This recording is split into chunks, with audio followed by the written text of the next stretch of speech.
in this video, the sun actually comes out. And just look at that lock gear as we head up and go through some incredible locks on our way to the Derwent mouth and to the River Trent. And while we can't wait to see what awaits us up the Trent and Mersey Canal, it's May 2024.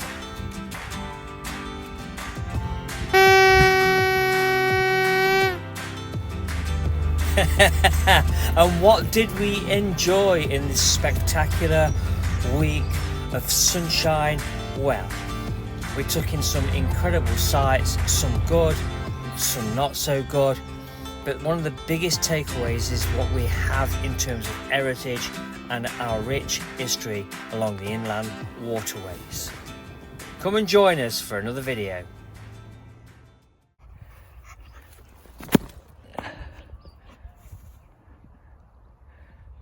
Rain. Will it ever stop raining? Nah, like most people, I don't really mind the rain. We need it. But every day? Well, 1 week in May did make a difference, and that's going to feature strongly in this video. Hey, but are you ready for a title sequence? That's what I want to know. Hi there, welcome back to the channel, welcome to another video.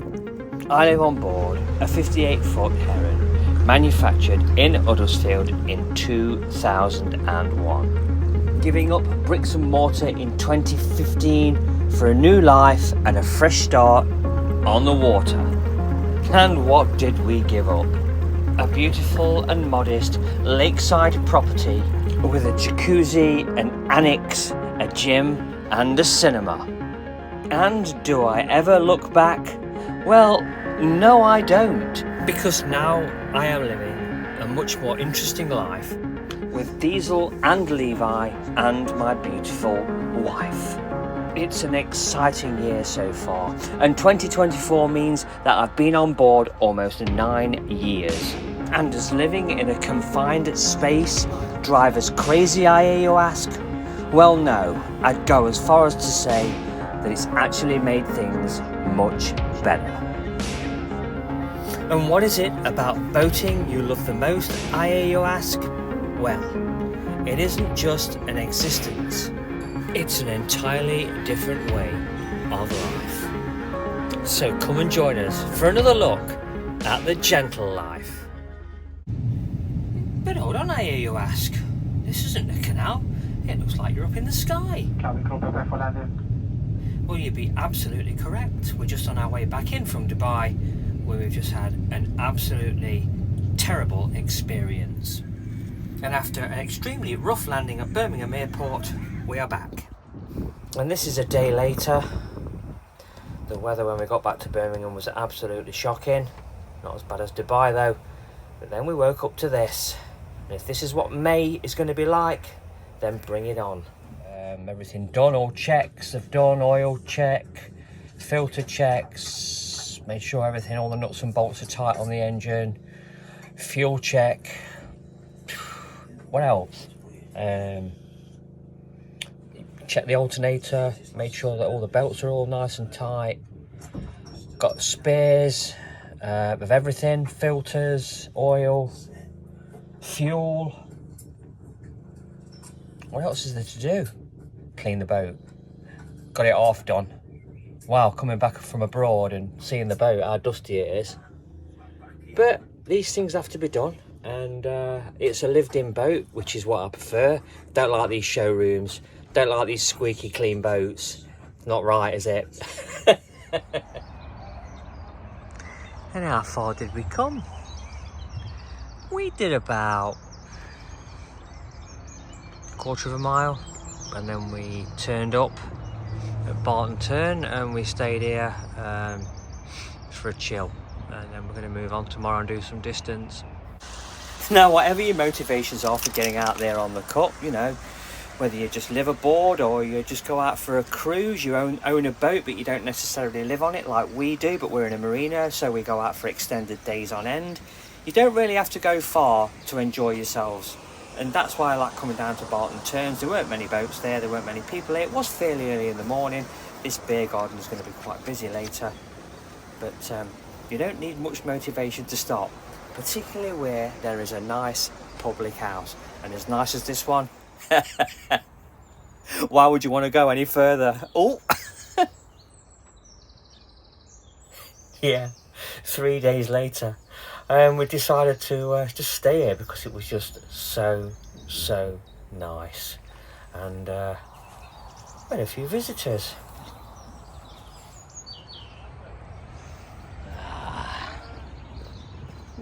Who we got here? Hey, what we got here? Got instructions on how to get in the bloody thing. Woohoo! What's your head, Kev? Tomorrow goes low flying aircraft, isn't it? And for a little drive. It's a nip over to Mercy Marina. Hey. For a few supplies. And as you know, those of you that are regular to the channel, I don't really like filming people, but I was just in the right place at the right time.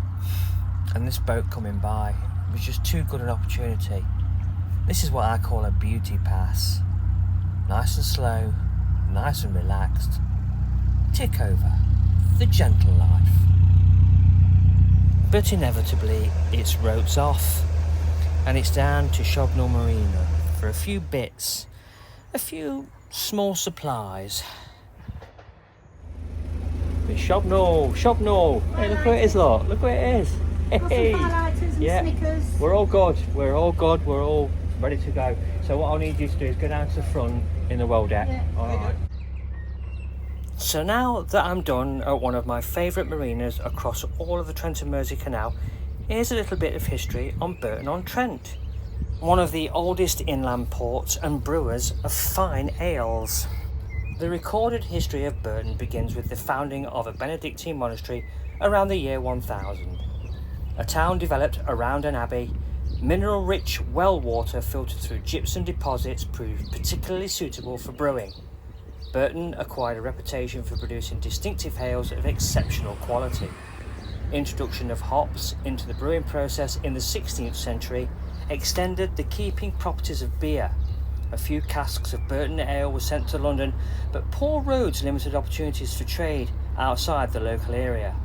Wider markets opened up from 1712 when the River Trent navigation was extended from the inland port at Shardlow, featured in this video, to Burton. Brewing and textile manufacture became important local industries.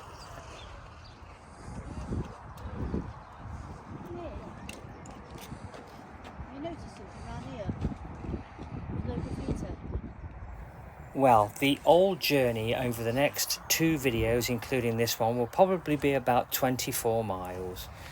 So from our last location, we've moved on a couple of miles to stop here at a blink and you will miss it location at Shobnall Fields. This place is perfect in every single way, no matter the time of year. Just look at this. It is a spot on the Trent and Mersey Canal which is favoured by both floaters and boaters from all over the system. Considering a cruise, make Burton-on-Trent one of those locations. Shobnall Fields, lots of space for people to visit, to picnic, to play. There are also sporting facilities available. Sit. Good boy. Loads of space for your pets to play ball, a massive walk round the park, an Olympic standard facility right over the way there. Whew, what more could the locals of Burton-on-Trent want? And take a look at this. The Kingfisher Trail that stretches for miles and ends up into the Trent Valley Way. Incredible. CRT and their partners have established an absolute fantastic environment for everyone to enjoy. Just casual walkers, runners, cyclists, boaters, you name it. Shobnall Fields and this location, I believe, has got it all. And the people of Staffordshire, it has to be mentioned, are very, very friendly. Well, they are in our experience anyway. Now, just take a look at this. A fantastic location, as you'd expect, steeped in history, Dallow Lane Lock number 7. And capturing Burton-on-Trent's rich history and heritage are 2 murals painted by local artist Matt Reeves. Burton-on-Trent is at the heart of the National Forest, revitalised and improved by Shobnall Parish Council. The once Dallow Wharf railway line is now a cycle track, and the Trent and Mersey has a new lease of life as a leisure resource, as I've mentioned, for boaters and walkers alike. Burton-on-Trent, like many towns and cities along the canal corridors, are reaping the benefits of the rejuvenation of old footpaths and railway track beds, awaking many people to the rich history of the local areas. One cannot ignore the ecological and economical advantages for everyone in the local communities to enjoy, making the inland waterways great again. In conclusion then, a nice destination, a wonderful location, and on a beautiful day, what more can be said? And I think on a personal level, what's impressed me the most is how tidy the area is, how it's cared for, and all the signage, which looks like it's been up for quite a while, hasn't been vandalised, hasn't been tagged. It looks, I say that, there is a little bit of tagging on that one, but it just looks and feels as if the locals really do care about the place. Well, inevitably, as time rolls on, it's time to move on.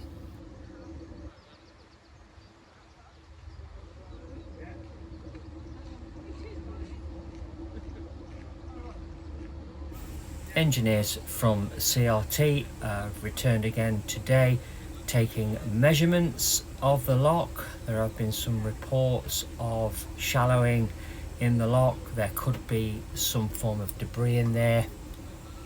And as luck would have it, I took the boat into the lock, released the water using the paddles, and took it down as I would normally. Opened the gates to the other side to release the boat to the other side of the canal, and she wasn't going anywhere. Had somehow become stuck. Didn't matter what I did with the tiller, the prop was rotating but nothing was moving. So what we did was we closed the gates, partially refilled the lock. I was able to move the boat slightly, put it into a different position within the lock, release the water again, and panic over, I went straight out to the other side. So my message is simple: don't panic when you're in the lock, just take your time and you'll be fine. And it's not like being at work, but there's a couple of graduate engineers down there learning the ropes and operating the lock gear. One of them for the first time. How cool. In conclusion then, and if you are looking for a mooring spot, of which there is plentiful, may I suggest between lock number 7 and Shobnall Marina on the Trent and Mersey Canal. Well, here we are a little bit further up the canal, and we're at Willington Visitor Moorings. And it's quite early yet, but a little bit later on there's going to be some room for the Dragon Public House. Very nice. Time to check out the menu. We've had the sun on our backs all afternoon. It's time to sample the cuisine, and for afters maybe some vanilla ice cream. No, don't worry, you're not going to see us stuffing his faces. Just going to take a look outside, have a look round, and then we'll be on his way. Oh, we're going to sit down for something to eat, but you'll be on your way in the next edit. Oh, crikey, look at this. Reminds me of that TV series from the 1960s. UFO, Jerry Anderson. The moon base. And away we go, out the back, into the town, buy some bits, and chill out for the rest of the evening and watch the sun go down. And as you can appreciate, Willington town is very busy during the day, so what I did was I nipped back in time and I filmed this segment very early on in the morning. I think it was about 6:30. Absolutely beautiful morning, cloudless sky, not even a breeze. Just look at this. Got a commemorative guarding here by the train station, Got local shops, a co-op, a funeral parlour, loads of public houses within striking distance of each other, and the one that caught my eye is the Bumblebee Tea Rooms and Coffee Shop. Be frequenting that place a little bit later on if you don't mind. Oh yeah. So in conclusion, and as the theme would have it, this video, a spectacular sunset and a beautiful sunrise the following morning. It's just getting better as the temperatures start firming up.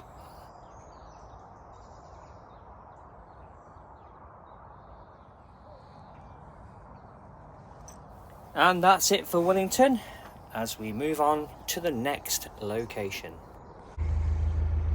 And it's interesting to note that, as a lot of you are aware, I'm not a big fan of the wide canals, although I do love the Grand Union Canal. There's no two ways about it. It stands out as perhaps one of the nicest canals on the system, but if not for those dreadful, horrible wide beam boats that get stuck under bridges and cause an absolute tailback for 48 hours, but that's another story I'll tell maybe in another video. And here is one for you if you're interested in the canals and restoration projects, or just maintaining the canals. Why not volunteer? Pause the video here for more information. I'll drop the link in the description down below anyway, so you can pick that up. Just look at this as we leave Willington to the backdrop of the old Willington power station cooling towers, now disused. And of the many places of interest along the cut, restoration projects are of a particular interest to myself, and as I've said, there are links in the description down below. And from the introduction at the start of this video, yes, it's finally happening.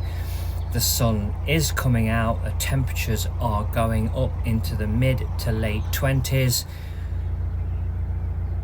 Wow, what a great start to May.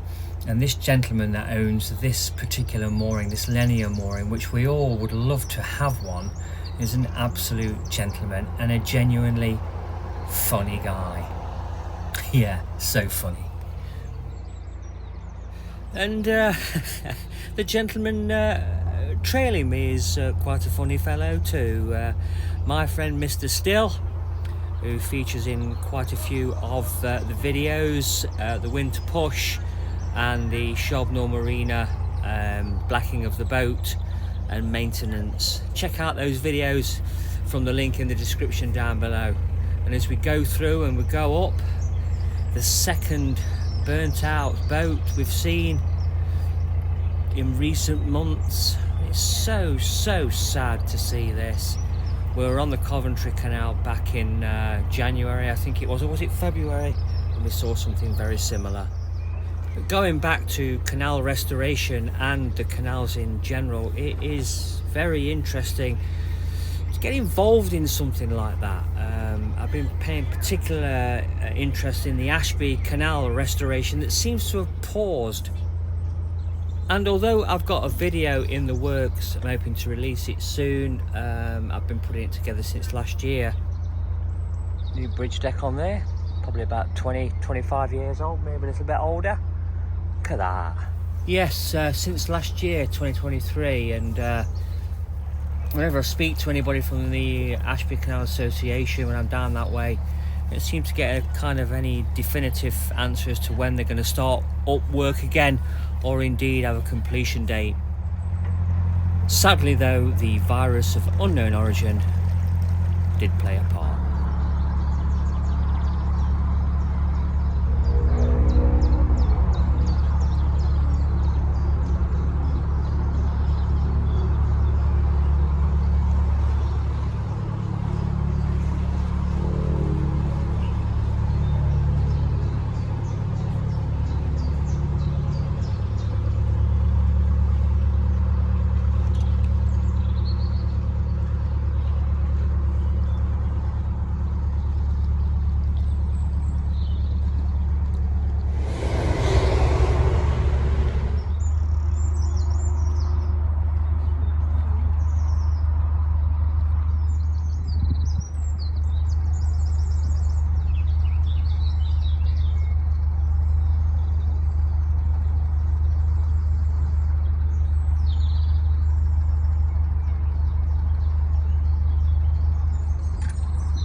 But hold on, wait a minute, we're at Stenson Bubble and we're now down to the wide locks here at the bubble. Just look at this. This is impressive.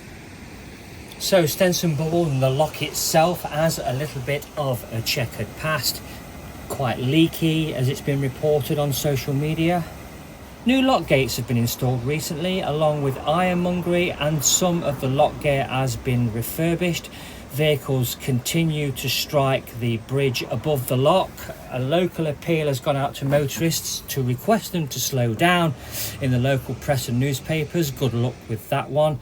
And here's those lock gear mechanisms. If anybody's got a comment about these and give us some idea where they were manufactured, I've looked on the internet and tried to find information locally. Nobody seems to know where they were manufactured. They are hydraulic and quite unique. Yeah, so if you do have a comment, it would be greatly appreciated. Now, as you can see, Kevin's walking away from the camera and next to him is the lock gear, and you can see a red tip. It was elevated and now it's been dropped, so it tells you whether it's open or not. It's a good indicator. And again, it's all hydraulic, which makes it that little bit more interesting. And to think that perhaps they were manufactured in the 18th or 19th century makes it even more interesting.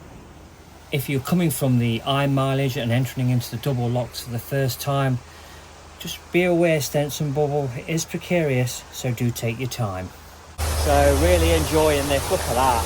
Look at the engineering involved in that. Just envisage doing that, building that. It's incredible. So you can see the point that solo boaters are making. That sill area is very leaky.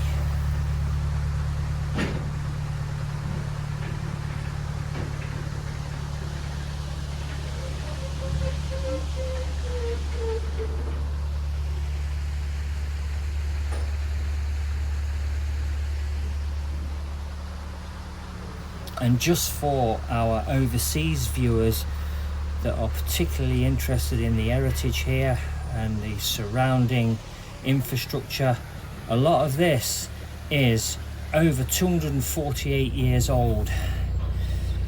That's older than the United States of America. And oh, if only I had as much time as some vloggers on here. The restoration project down here on the Sandy Acre and Derby Canal is particularly interesting. It's a bit further down there. Work is underway, but I reckon it's going to take about another 20 years before the finish. I think I might be long dead by then. Into Schwarkston Lock then. Bit of a bywash coming out of here, so it can be a bit precarious. It does tend to throw you over, so it's probably best to head into it. You can see it there, look, as you come out of the lock. Probably not so easy from my position where I am, but when Kevin comes out in a second, just aim for it and it'll throw you over without throwing you into the bank on the other side. Taking a hit on your starboard side onto that horrible concrete wall isn't good, and unfortunately catches the occasional boater out. But here we are, right down now to the 0 mile post and at the navigation at Shardlow. Opened in 1777, linking the River Trent at the Derwent mouth, Derbyshire, to the River Mersey, with the section through Shardlow Basin, completed in 1770. With the second connection via the Bridgewater Canal, the Grand Trunk was James Brindley's vision of more than 70 locks and 5 tunnels. Following Brindley's death in 1772, the project was completed by Hugh Henshaw. This is one of the oldest inland ports within the canal system here in the United Kingdom, and it is steeped in history. And did you see the mock bow of the boat there with its paddle, as if it was entering the building to deliver goods, as it probably would have done back in the day, 200 years ago. So originally a river port with origins back to the Bronze Age, Shardlow developed greatly with the opening of the Trent and Mersey Canal. The earliest extant map from 1816 shows a canal port comprising 12 warehouses and associated basins, as you can see in the video as I take you around, with commodities such as coal, timber, iron, cheese, wheat and salt transferred from wide boats to narrow boats and warehousing for onward distribution, as you have seen up there at Burton-on-Trent earlier in the video.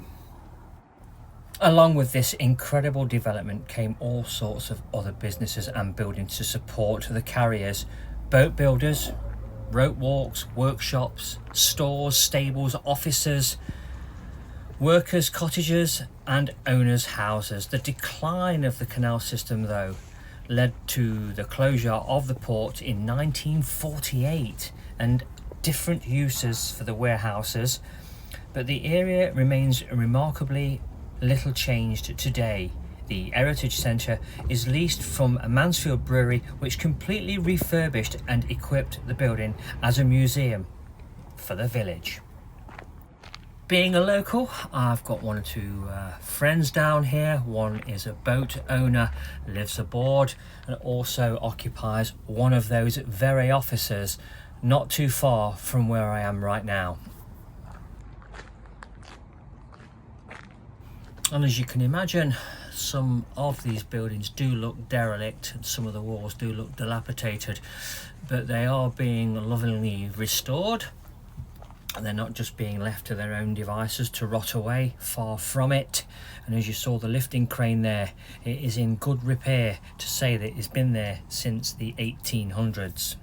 And at the location of the 0 mile post here at Shardlow,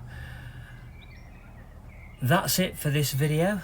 I'll be calling it a day here. I'm just going to take a walk back through to where my boat is moored down here. I've got 48-hour mooring. I won't be staying here because the plan is to head into the next video down to Doom Mouth and on to the River Trent and beyond. If you found the theme of this video useful, please hit the like button. Alternatively, please share with friends and hit the notification bell of future releases as they're released on my channel.